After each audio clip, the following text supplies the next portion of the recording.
కృష్ణా జిల్లా సిఐడి కార్యాలయం నుంచి సీనియర్ ఐపీఎస్ అధికారి పిఎస్ఆర్ ఆంజనేయులు వైద్య పరీక్షల నిమిత్తం విజయవాడ ప్రభుత్వ ఆసుపత్రికి తరలించారు. వైద్య పరీక్షల అనంతరం న్యాయమూర్తి ముందు హాజరుపరుస్తారు. నిన్న మధ్యాహ్నం నుంచి సిఐడి కార్యాలయంలోనే పిఎస్ఆర్ ఆంజనేయులు ఉన్నారు. సిఐడి అధికారుల విచారణ అనంతరం ప్రభుత్వ ఆసుపత్రికి తరలించారు.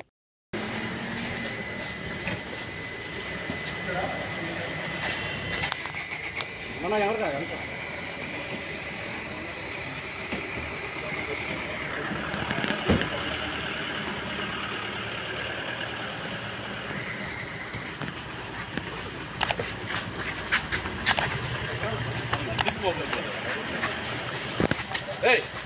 Up! Hey, up!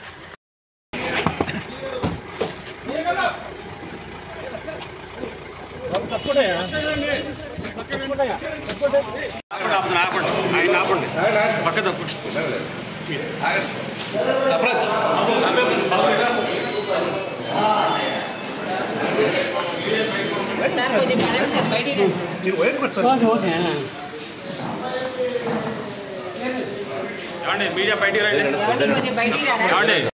రండి ప్లీజ్ వెళ్ళండి బయటికి లైవ్ చేసి రండి ప్లీజ్ వెళ్ళండి ప్లీజ్ సార్ ప్లీజ్ బయటికి సార్ ప్లీజ్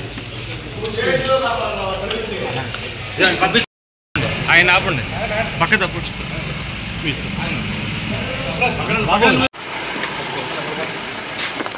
తప్పు